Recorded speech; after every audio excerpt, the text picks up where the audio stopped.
मित्रांनो नमस्कार. आजच्या भागामध्ये मालिकेत एक असा मोठा धक्का बसतो की सगळेच स्तब्ध होतात. कारण आज इंद्र स्वतःच एक भयंकर सत्य सगळ्यांसमोर उघड करतो.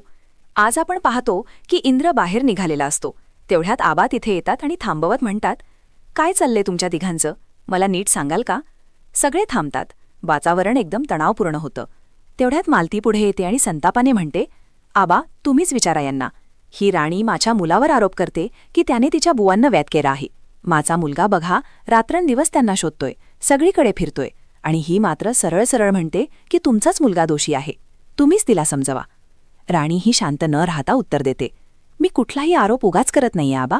काहीतरी कारण आहे म्हणूनच मी बोलते आहे. आबा दोघांकडे पाहतात आणि इंद्राला थेट विचारतात, इंद्र नेमकं काय झालंय ते मला नीट सांगशील का? इंद्र काही क्षण गप्प राहतो. त्याच्या चेहऱ्यावर अपराधीपणाची छाया दिसते. शेवटी तो खोल श्वास घेतो आणि म्हणतो, हो आबा, आज सगळं सत्य सांगतो. सगळे स्तब्ध होतात. इंद्र पुढे म्हणतो, आबा माझं आणि राणीचं लग्न ते प्रेमासाठी नव्हतंच. मी राणीशी लग्न केलं कारण मला तिचा बदला घ्यायचा होता. आबा हादरून विचारतात, काय बदला? इंद्र काय बोलतोयस तू? इंद्र मान खाली घालून सांगतो, हो आबा, माझं राणीवर प्रेम नव्हतं. आमच्यात नवरा बायकोचं नातंही नव्हतं. मी फक्त तिला फसवण्यासाठी तिच्याशी लग्न केलं. हे ऐकून सगळ्यांनाच धक्का बसतो. राणी तर पूर्णपणे सुन्न होते. इंद्र पुढे सांगतो, राणीने एकदा सगळ्या कामगारांसमोर माझा अपमान केला होता. त्या अपमानाचा राग माझ्या मनात होता.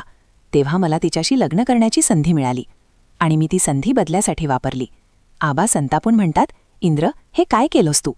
इंद्र पुढे अजून भयानक सत्य सांगतो, आबा राणीचे बुवा बाहेर का फिरतायत, घर का सोडून गेलेत, ते सगळं माझ्यामुळे आहे. सगळ्यांच्या काळजाचा ठोका चुकतो. तो पुढे म्हणतो, मी बुवांना सुपारी दिली होती माझीच गाडी ठोकायला, जेणेकरून त्यांना आयुष्यभर पस्तावा राहावा. पण नंतर बुवांना कळलं की ती गाडी माझीच होती आणि त्यानंतर ते घाबरून गेले. म्हणूनच ते घर सोडून बाहेर फिरत आहेत.